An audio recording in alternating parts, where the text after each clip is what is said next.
Hola, hola, muy buenos días. Estamos en el día 247 de nuestro devocional y se llama Marca la diferencia.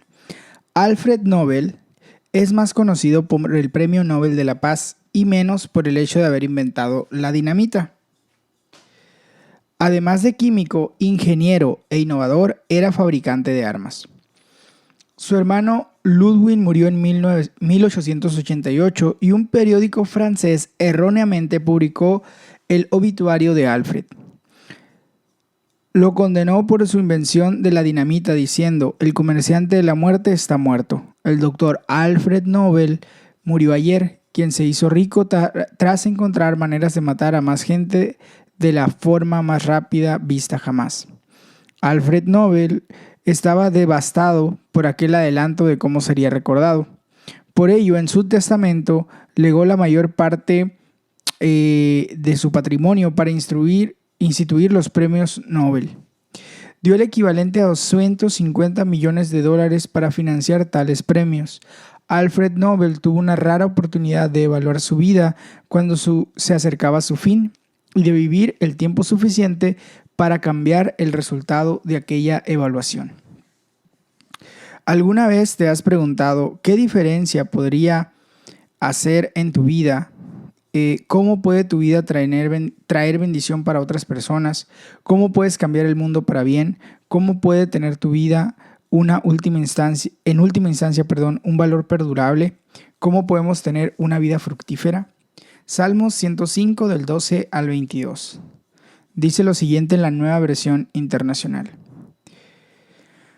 Aun cuando eran pocos en número, unos cuantos extranjeros en la tierra, que andaban siempre de nación en nación y de reino en reino, a nadie permitió que los oprimiera, sino que por causa de ellos reprendió a los reyes. No toquen a mis ungidos, no maltraten a mis profetas. Dios provocó hambre en la tierra al hacer escasear el alimento. Pero envió delante de ellos a un hombre, a José, vendido como esclavo. Le sujetaron los pies con grilletes, entre hierros aprisionaron su cuello, hasta que se cumplió lo que él predijo, y la palabra del Señor probó que él era veraz. El rey ordenó ponerlo en libertad, el gobernante de los pueblos lo dejó libre. Lo nombró señor sobre su casa y administrador de todas sus posesiones, con pleno poder para instruir a sus príncipes e impartir sabiduría a sus jefes. Vamos a leer el comentario a esta sección.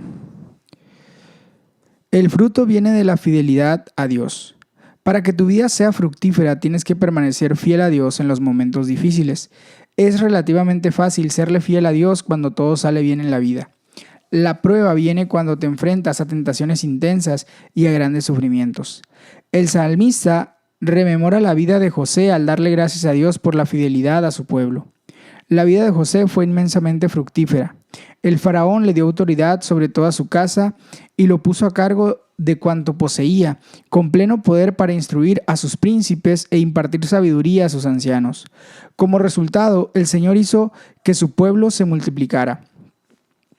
Pero el fruto de José tuvo un precio. Al principio no parecía que su vida fuera fructífera. Fue vendido como esclavo.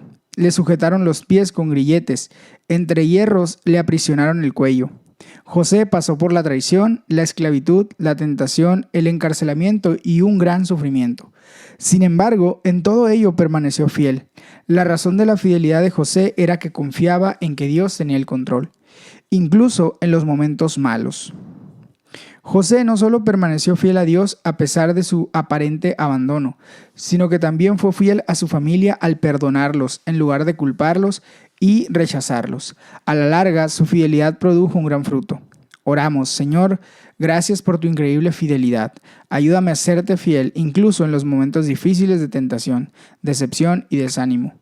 Oro para que mi vida sea fructífera como fue la de José. Segunda a los Corintios 6, 3 al 7:1. Vamos a leerlo. Por nuestra parte, a nadie damos motivo alguno de tropiezo, para que no se desacredite nuestro servicio.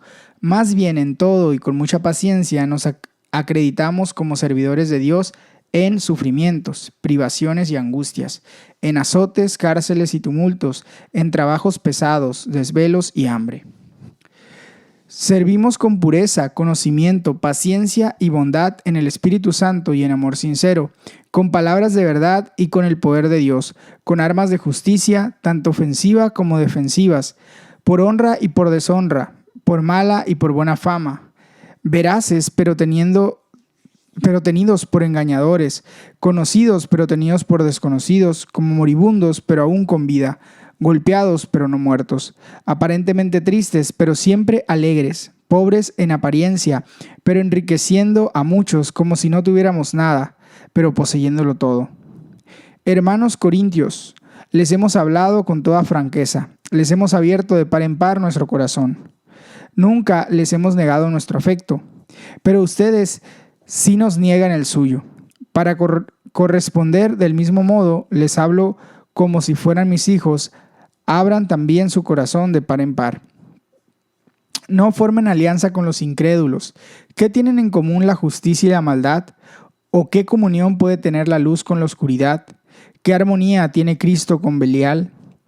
¿Qué tiene en común un creyente con un incrédulo?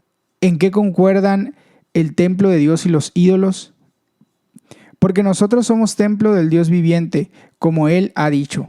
Viviré con ellos y caminaré entre ellos, y seré su Dios, y ellos serán mi pueblo.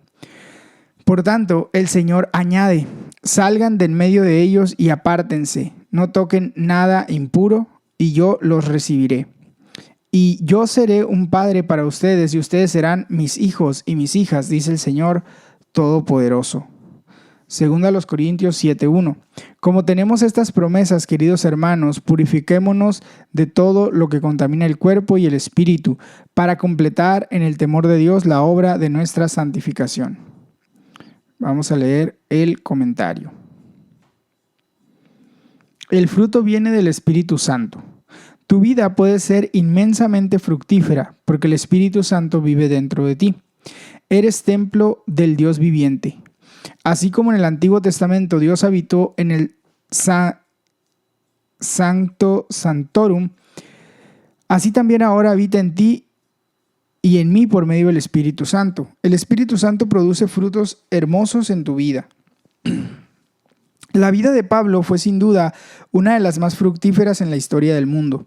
Se describe a sí mismo como un siervo de Dios.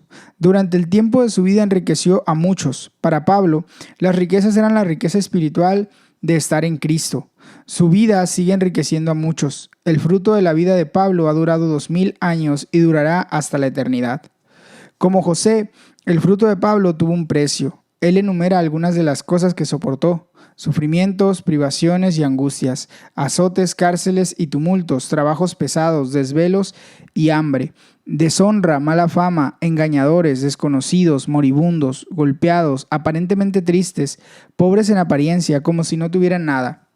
Cuando miro la vida de Pablo me siento muy desafiado. Es algo que sitúa todos mis problemas en su justa perspectiva. Durante todos aquellos sufrimientos, Pablo permaneció fiel en pureza, conocimiento, constancia y bondad, en el Espíritu Santo y en amor sincero, con palabras de verdad y con el poder de Dios. Permaneció en la verdad y siempre alegre.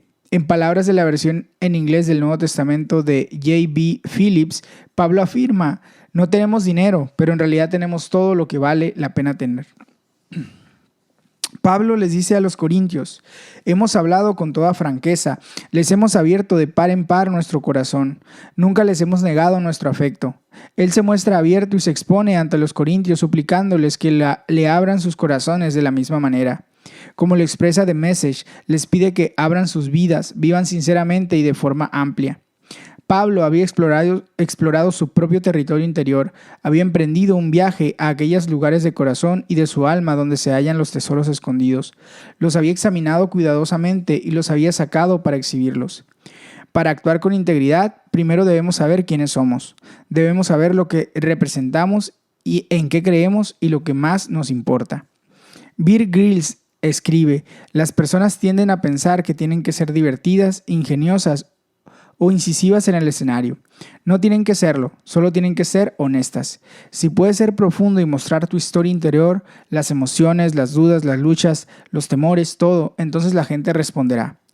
El Espíritu Santo es quien nos hace libres para ser nosotros mismos. Él es quien produce la fecundidad de nuestras vidas. Pablo no quiere que nada estropee esta fecundidad en la vida de los corintios. Les suplica, no se asocien íntimamente con los que son incrédulos. No sugirió que se apartaran del mundo, sino que advirtió del peligro a largo plazo de las relaciones con aquellos que rechazan a Dios. Muchas personas han ignorado estas advertencias, por ejemplo, a la hora de encontrar pareja para el matrimonio, y algunos terminan dejando de ir a la iglesia pasados unos meses o años para luego finalmente perder su fe. Verlo suceder es algo que parte el corazón. Así que, escribe Pablo, deja la corrupción y el hacer concesiones, déjalo para siempre. Purifiquémonos de todo lo que contamine el cuerpo y el espíritu para completar en el temor del Señor la obra de nuestra santificación. Oramos, Señor, lléname de tu Espíritu Santo y del poder de Dios. Permíteme ser puro, paciente, amable y veraz, así como amar sinceramente con un corazón abierto. Isaías 3:1 al 5:7. Vamos a leerlo. Presten atención, el Señor de los ejércitos, retira de Jerusalén y de Judá todo apoyo y sustento, toda provisión de pan, toda provisión de agua. Él retira al valiente y al guerrero, al juez y al profeta, al adivino y al anciano, al capitán de 50 y al dignatario, al consejero, al artesano experto y al hábil encantador. Les pondré como oficiales a muchachos y los gobernarán niños caprichosos. El pueblo se oprimirá a sí mismo, hombre contra hombre, vecino contra vecino, joven contra anciano, plebeyo contra noble. Entonces un hombre tomará a su hermano en la casa de su padre y dirá, sé nuestro líder, pues tienes un manto. Hazte cargo de este montón de ruinas.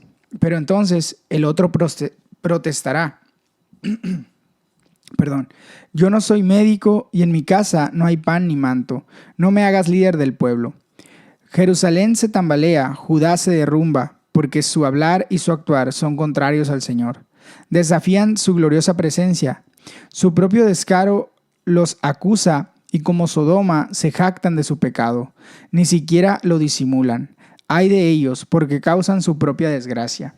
Díganle al justo que le irá bien, pues gozará del fruto de sus acciones. Ay del malvado, pues le irá mal, según la obra de sus manos se le pagará. Pobre pueblo mío, oprimido por niños y gobernado por mujeres. Pobre pueblo mío, extraviado por tus guías, que tuercen el curso de tu senda. El Señor toma su lugar en la corte, se levanta para enjuiciar al pueblo. El Señor entra en juicio contra los jueces y líderes de su pueblo. Ustedes han arruinado la viña y el despojo del pobre está en sus casas. ¿Con qué derecho aplastan a mi pueblo y trituran el rostro de los pobres? Afirma el Señor de los ejércitos. El Señor dice, las hijas de Sión son tan orgullosas que caminan con el cuello estirado, con ojos seductores y pasitos cortos, haciendo sonar los adornos de sus pies. Por eso el Señor cubrirá de sarna la cabeza de las hijas de Sión. El Señor las dejará completamente calvas.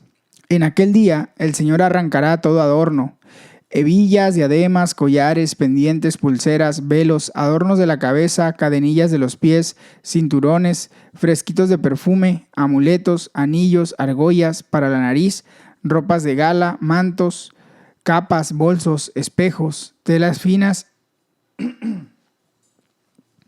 turbantes y mantillas. Habrá pestilencia en vez de perfume, soga en vez de cinturón, calvicie en vez de peinado elegante, ropa de luto en vez de trajes lujosos, vergüenza en vez de belleza. Tus hombres caerán a filo de espada y tus valientes en el campo de batalla. Las puertas de la ciudad gemirán y se vestirán de luto. Desolada la ciudad se sentará en el suelo. En aquel día 7 mujeres se aferrarán a un solo hombre y dirán, de alimentarnos y de vestirnos nosotras nos ocuparemos, tan solo déjanos llevar tu nombre, líbranos de nuestra vergüenza. En aquel día el renuevo del Señor será bello y glorioso, y el fruto de la tierra será el orgullo y el honor de los sobrevivientes de Israel. Entonces tanto el que quede en Sión como el que sobreviva en Jerusalén serán llamados santos, todos los inscritos para vivir en Jerusalén. Con espíritu de juicio y espíritu abrasador, el Señor lavará la inmundicia de las hijas de Sión y limpiará la sangre que haya en Jerusalén. Entonces el Señor creará una nube de humo durante el día y un resplandor de fuego llameante durante la noche, sobre toda la extensión del monte Sión y sobre los que allí se reúnan. Por sobre toda la gloria habrá un toldo que servirá de cobertizo para dar sombra contra el calor del día y de refugio y protección contra la tormenta y la lluvia. Isaías capítulo 5. Cantaré en nombre de mi querido amigo, una canción dedicada a su viña. Mi querido amigo tenía una viña en una ladera fértil. La cavó, la limpió de piedras y la plantó con las mejores cepas. Edificó una torre en medio de ella y además preparó un lugar. Él esperaba que diera buenas uvas, pero acabó dando uvas agrias. Y ahora, habitantes de Jerusalén, hombres de Judá, juzguen entre mi viña y yo. ¿Qué más se podría hacer por mi viña que yo no lo haya hecho? Yo esperaba que diera buenas uvas. ¿Por qué dio uvas agrias? Voy a decirles lo que haré con mi viña. Le quitaré su cerco para que sirva de pasto, derribaré su muro para que sea pisoteada. La dejaré desolada y no será podada ni cultivada. Le crecerán espinos y cardos. Mandaré que las nubes no derramen lluvia sobre ella. La viña del Señor de los ejércitos es la nación de Israel, el pueblo de Judá. Es su huerto preferido. Él esperaba justicia, pero encontró ríos de sangre. Esperaba rectitud, pero encontró gritos de angustia. Vamos a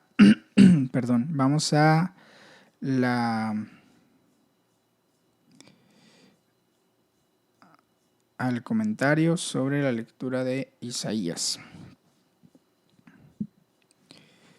Dice lo siguiente: la fructificación viene de la cercanía a Jesús. Dios te ama y quiere que permanezcas cerca de Él. Quiere que seas una rama de su viña que produzca fruto. Ser infieles a Dios es como ser podado de la vid.